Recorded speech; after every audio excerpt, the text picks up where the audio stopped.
My name is Kinshuk Chauhan, and I'm a verbal trainer from CollegeDekho.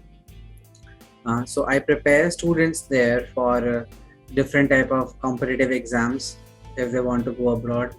I teach SAT, I teach GMAT, I teach GRE. I also teach IELTS and TOEFL.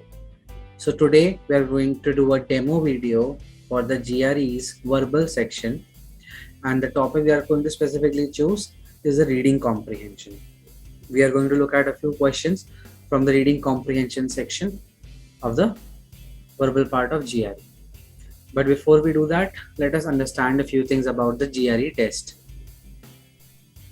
Alright, so why is GRE used? GRE is used for admissions into a variety of universities, programs, and it includes even business schools.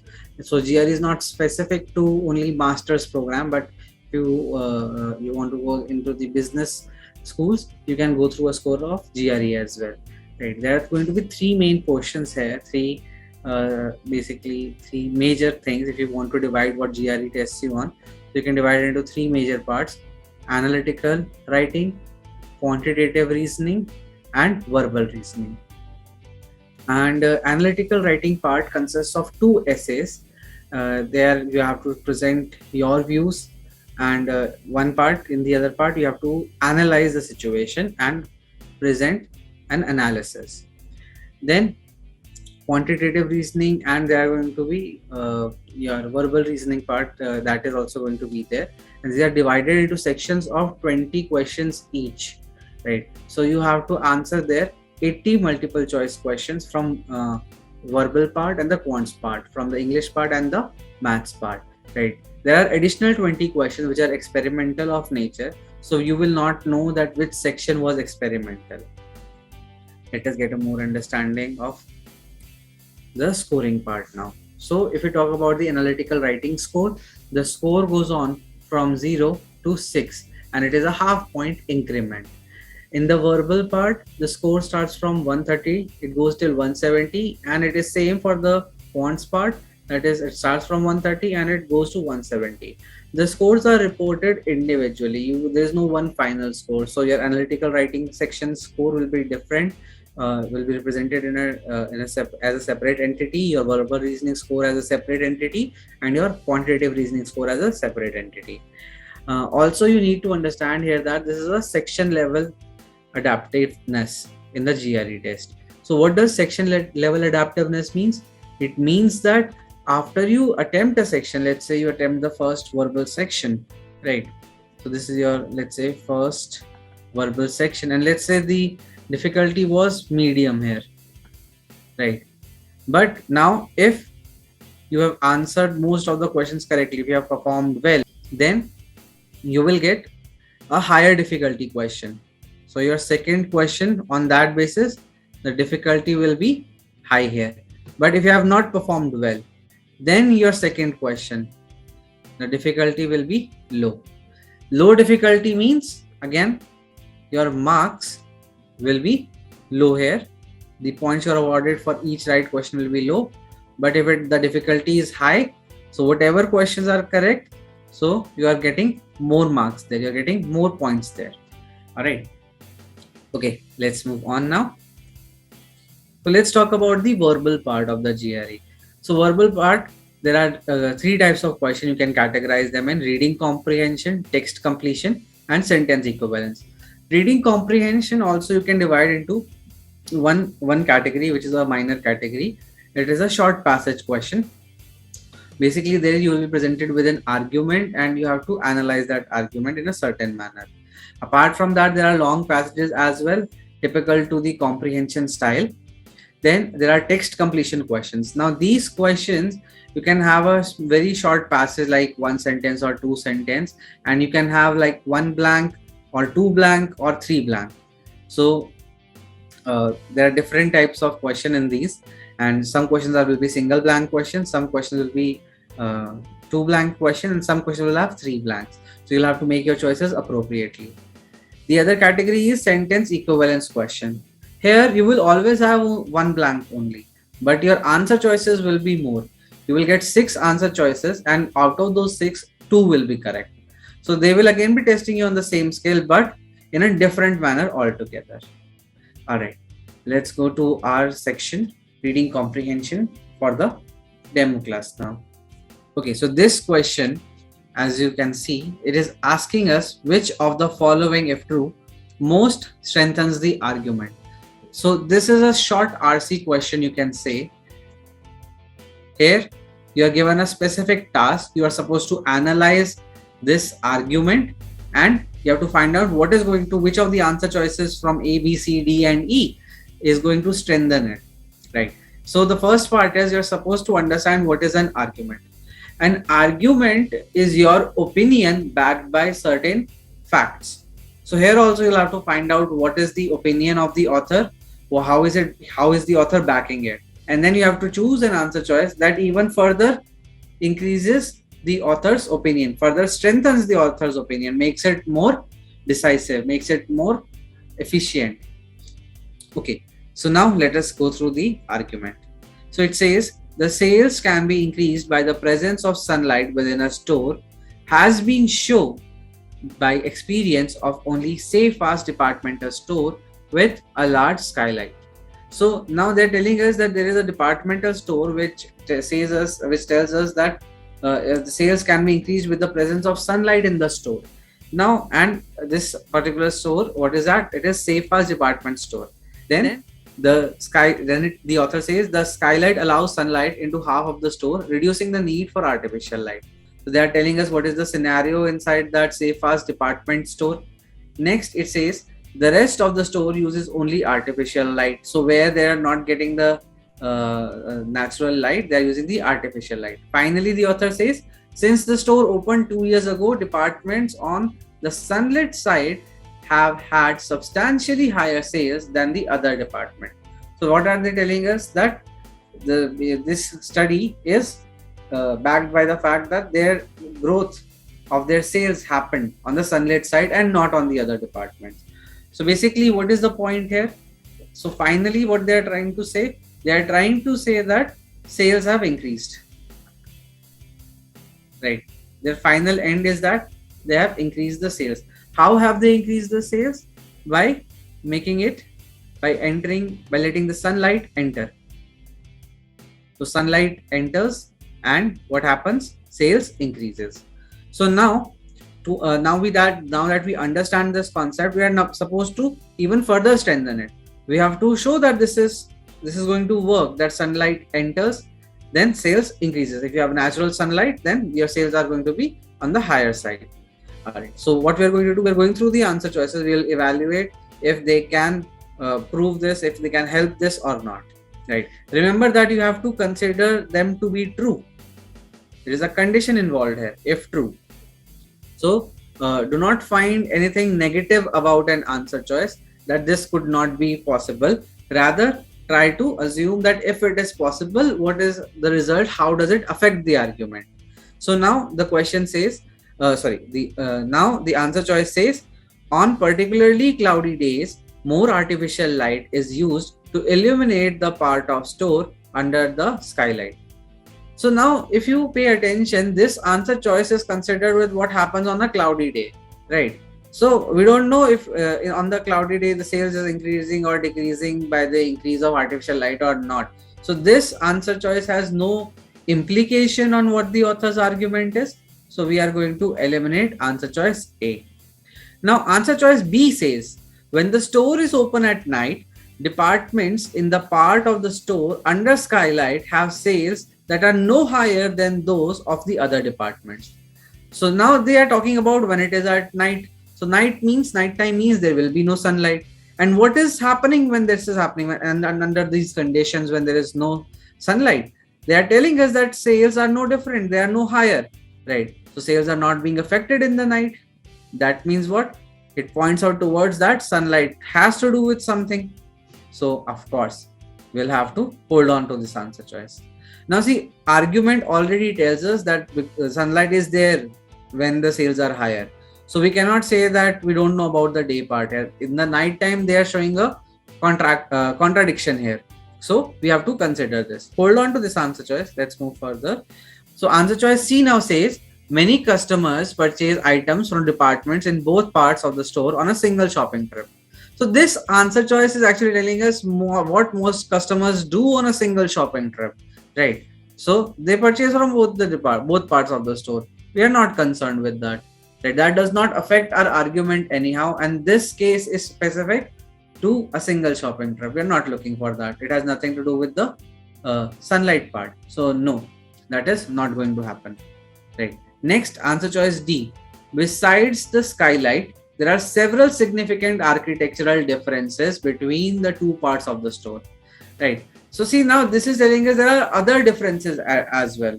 Right. So besides the skylight, there are other differences in the architectural way. So now this answer choice is again not helping us anything how sunlight is connected with the sales part. So it doesn't connect, it will be eliminated. Alright, now let's consider answer choice E. The departments in the part of the store under the skylight are the departments that generally have highest sales in other stores in the safe pass chain. So they are telling us what? That in the part of store under the skylight, they're specifically talking about the departments in the store under the skylight. They are the same departments here.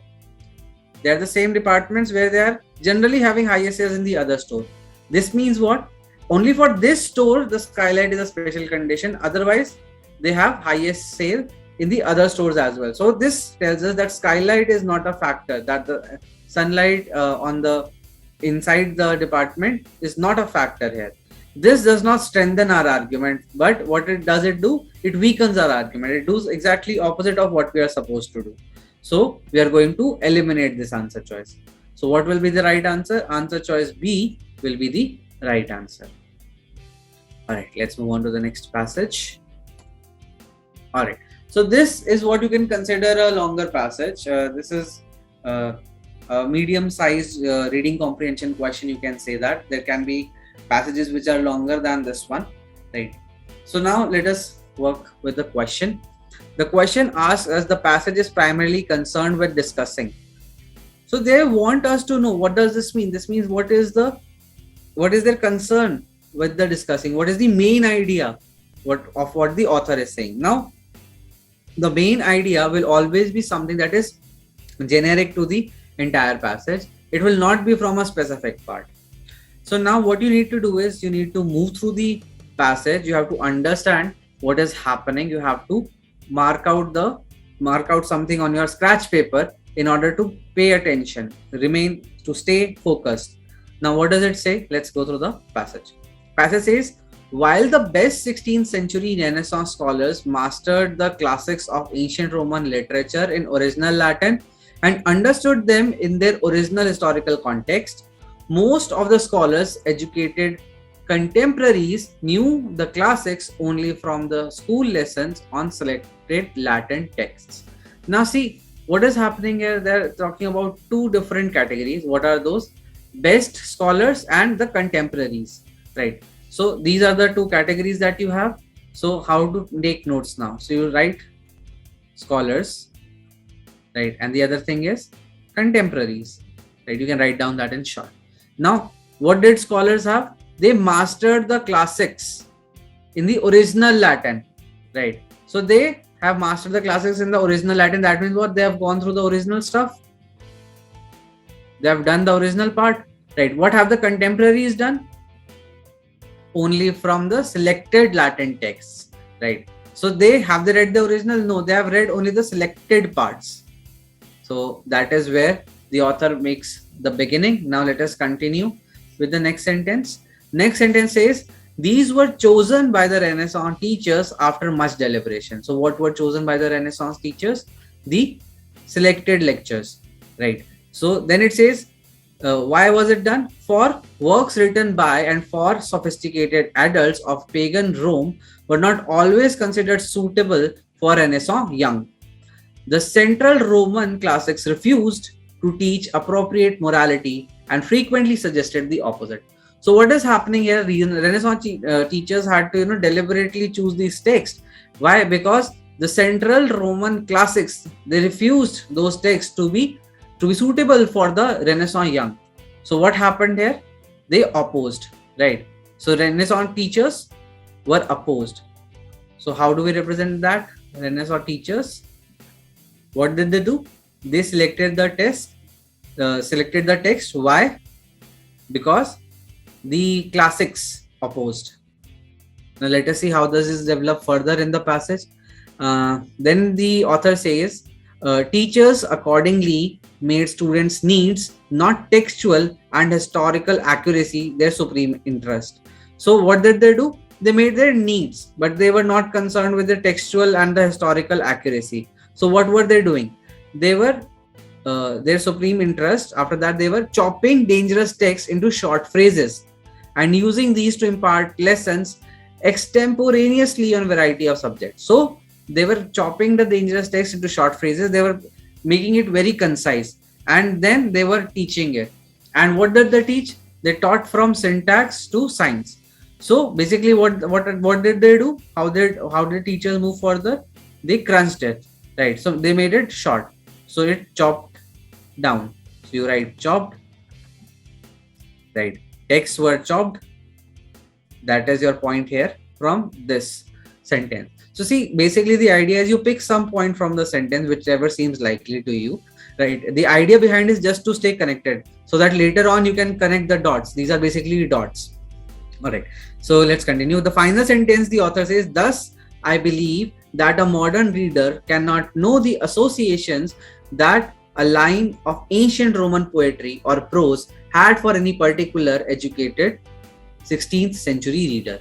So basically what is it? Finally the author is saying that there is a difference between the moderns and the 16th century readers, right? So finally he says, on this basis, because the text was chopped down and everything else, moderns cannot be associated with the ancient readers, the 16th century readers, right? So you can represent it like that. So now see what is happening. Now you're supposed to find out the main idea of the passage. Idea of the passage comes from all of these things. You have to look at an overall picture. So initially it tells us that scholars read the original text, but the contemporaries read the selected text. Why? Because Renaissance teachers, what they wanted to teach, it was opposed by the classics, by the Renaissance classics. Those people specifically opposed to that. And then what did they do? Renaissance teachers, they chopped down the text in a very small content. They chopped it down and bring it to a very small content to tell the students, to give the student what they need, right? And then finally it says, because of all this, the author believes that moderns cannot associate with a line or a prose of any particular text as an educated 16th century reader would. So now we will find the answer choice that covers all these aspects, or at least covers majority of them.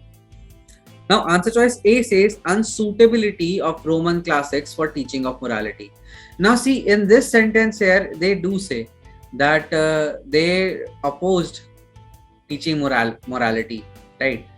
To teach morality, and frequently suggested the opposite. So they opposed that, right? But is it telling us that they were unsuitable of Roman class, and the Roman classes were unsuitable for teaching morality? That has never been the focus of this paragraph, though this could be true, but it is not the focus of this paragraph. So what are we going to do? We are going to eliminate answer choice A. Now, answer choice B. B says approach that 16th century scholars took to learning the Roman classics. So now this one tells us the approach of the 16th century scholars. So 16th century scholars, what did they do? That was introduced to us, right? They built up to us because they were opposed. They had to create that. So their approach can be there. This could be the concern of the passage. So we hold on to this one. Next, answer choice C. Effect that Roman classics had on educated people in Renaissance. So what was the effect on the educated people in the Renaissance? That is again not the focus of this paragraph, right? So it tells us that contemporaries have read the limited text and why that has happened, but they have not told us the effect of Roman classics, that Roman classics had on the educated people of Renaissance. All right, let's look at the next answer choice. Answer choice D says way in which Roman classics were taught in 16th century. So it was not about the Roman classics, what they were taught. Roman classics opposed what was being taught. So again, answer choice D will not be the right answer. Last one, answer choice E. Contrast between the teaching of Roman classics in Renaissance and teaching of Roman classics today. So see, it is not about the Roman classics. It is about the ancient Roman poetry and the proses, right? So no, that is again, since the Roman classics, teaching of Roman classics is not there, we have to eliminate this one as well. So what will be the right answer? Answer choice B is the only answer that is apt here. Other answer choices are not covering the entire thing. Other answer choices are not covering the entire idea behind the passage, so they will be eliminated. Answer choice B becomes the right answer. All right, let us look at the next question now. All right, so the question here says information in the passage suggests that which of the following would most likely result from students having studied Roman classics under a typical 16th century teacher. So what happened under a typical 16th century teacher? What would that student be up to? How will that result, that the student will see the results in what manner, right? So we have to find that out, right? So 16th century teachers, if we talk about, so what were they doing? In this sentence here, they told us what they were doing, right? Teachers accordingly made the students needs, not textual or historical accuracy, their supreme interest. And what did they do? Chopping dangerous text into short phrases and using these to impart lessons extemporaneously on variety of subjects, from syntax to science. So everything was cut down into a short. There was all chopped down into a short part, short piece. All right, let us look at the answer choices now. So I will suggest that since I've already showed you from where your answer comes from, so you pause for a minute or two, try to answer, because you have discussed the question. Now all you have to do is choose the right answer choice. Go ahead, try to find the right answer choice. Pause the video. All right, I hope you guys had paused the video and you were able to ascertain an answer. Let's discuss now. So answer choice A says the student recalls a line of Roman poetry in conjunction with a point learned about grammar. So now what is this answer choice telling us? All right, now I hope you were able to ascertain an answer choice. You were able to choose an answer choice. Let us evaluate the answer choices and see if you got the right one or not. So answer choice A says the student recalls a line of Roman poetry in conjunction with a point learned about grammar. So recalling a line of poetry in conjunction with a point learned about grammar. So at the first go, you might feel this could not be the answer. But if we go back and look at it, what were they doing? They were chopping the dangerous text down, right? And what they were teaching them, they were teaching them the syntax, from syntax to science. They were teaching them everything. So the literature was getting cut down and they were teaching from syntax to science, everything through that, right? Syntax, if we talk about syntax, it's a grammatical thing. And since then the student recalls that part. All right, I hope now that you would have chosen an answer. Let us go through the answer choice and find out if you have got the right answer or not. So answer choice A. Answer choice A says the student recalls a line of Roman poetry in conjunction with a point learned about grammar. So Roman poetry with grammar. Is that possible? Now again, we'll have to check the sentence. Sentence says what? That the accuracies were not important now. They were chopping it down into short phrases. And what were they using it for? They were using it for teaching them syntax to science. Now syntax is a grammatical subject and poetry is there in the ancient texts, in the classical texts. So of course this could be a possible answer. At the first go, you might not have thought it, but yes, there is a possibility to it. So if we are not able, if we are able to eliminate every other answer choice, we'll still hold on to it. But if we find something that is more appropriate, that seems more connecting, then we'll consider that one. So now answer choice B. Answer choice B says the student argues that Roman poem about gluttony is not morally offensive when it is understood in its historical context. Now see, the classics were already opposing these things, the moral points, right? So the teachers had cut down the text. This has nothing to do with that, right? So how would they argue that in the historical context it is morally not wrong, not offensive? So no, B cannot be your answer. Then answer choice C, the student is easily able to express thoughts in Latin.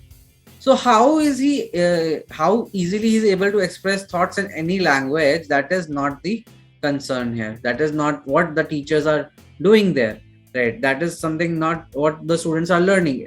They might have learned the Latin language. They might be able to easily express themselves, but the focus of the passage is not that. So we cannot choose this as an answer. Next, answer choice D, the student has mastered large portions of Roman classic.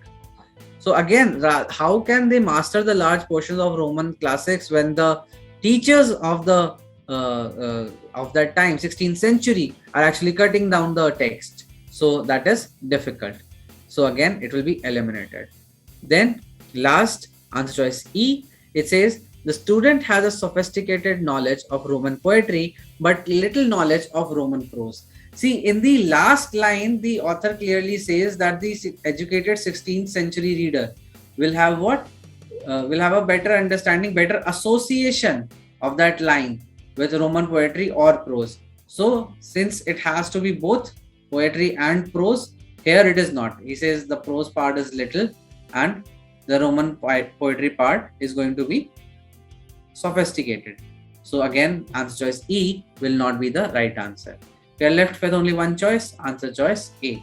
That is the right choice. Alright, let's go to the next question. Now the question here says, which of the following, if true, most seriously weakens the assertion made in the passage concerning what a modern reader cannot know? So see, this is typically a question type that we did in the beginning of this session. There we had to strengthen the argument. Now what are we supposed to do? We are supposed to weaken, right? So what is the argument here? They have told us specifically concerning what a modern reader cannot know, right? So according to the argument, according to the passage, you have to first find out what a modern reader cannot know. So now if we pay attention, in the last part, the author tells us, right, that he believes that a modern reader cannot know the associations that a line of ancient Roman poetry or prose had for any particular educated 16th century reader. So this is what the reader will not know, right? He will have no association whatsoever. Okay, so now that is the assertion made in the passage, right? The author, the reader of current time will not be able to associate to the specific line of the ancient Roman poetry or prose. Now we have to find an answer choice that says no, it is not possible that he can, instead of cannot know, we have to say he can know. Why? Because we are supposed to weaken it. So what are we going for? We are going for can know. Alright, I would like you guys to pause the video now and try to find the right answer. Then unpause the video and I'll discuss and we'll find out if you have got the right answer or the wrong answer. Alright, I hope you were able to choose an answer choice. Now let us discuss all the answer choices and find out which is the right answer. So answer choice A says, some modern readers are thoroughly familiar with the classics of ancient Roman literature because they majored in classics in college or obtained doctoral degrees in classics. Now see, this is telling us that for some readers it is possible, right? The author's assertion was that they cannot know. A modern reader cannot know, right? So these specific readers, they are from the doctoral degrees and they have done major in the classics. So we can hold on to this answer choice for now. It seems quite possible. So you can hold on to it now. Let us consider the next answer choice. It says, some modern readers have learned which particular works of Roman literature were taught to students in the 16th century. So see, them knowing which particular literature were taught has nothing to do with the point that the modern reader will not be able to associate with a line of ancient Roman poetry or prose. right? So they, even though they might have learned what particular work they are doing, how is that available to for anybody to access? So no, answer choice B definitely does not help. It should be eliminated. Now answer choice C, modern readers can with some effort discover that 16th century teachers selected some seemingly dangerous classical text while excluding some seemingly innocuous text. So see, this is telling us that what we can find, what we can discover, what modern reader can discover, right? The idea behind is not that. The idea is not that what we cannot discover. The idea is that we cannot associate, right? So again, we'll have to eliminate this, right? Now option D. Option D says copies of many of the classical texts used by 16th century teachers, including marginal notes describing the oral lessons that were based on the text, can be found in the museums today. So what can be found in the museums? All the details, many classical texts with including marginal notes describing the oral lessons. Who do they belong to? 16th century teachers, right? So this tells us that if this is available for everybody at a museum, it's right there. So of course it can it can show us that the modern reader can associate with a line of ancient Roman poetry or prose. So we have to hold on to this one. Now see, keeping two answer choices and then going to the last one will not help us here, because if you are confused, now you'll be confused between three answer choices. Always it is better to eliminate one of the two if you're confused between two answer choices. Now see, A did work, but D has a wider scope. A has a scope for a limited people, but anybody can access D.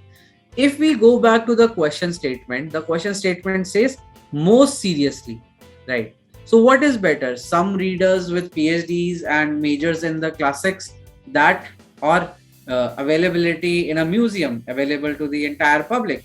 So of course answer choice D is better here. So we'll have to eliminate answer choice A as well. Now the last answer choice E. Many of the writings of the best 16th century Renaissance scholars have been translated from Latin and are available to modern world. Now see, they're translating many writings of the best 16th century scholars have been translated. So what writings are those? Will those writings help us to associate with the lines or prose, right? We do not know that. Answer choice D specifically told us that classical texts used by the 16th century teachers are there in the museum, and those copies have marginal notes. So these are better than their own writings, because in that way we can associate a line of ancient Roman poetry or prose. So answer choice E will also be eliminated, and the right answer will be answer choice D. I hope you enjoyed solving questions with me. For any further details, you can connect with the counselors, and they will help you further with your requirements. Thank you.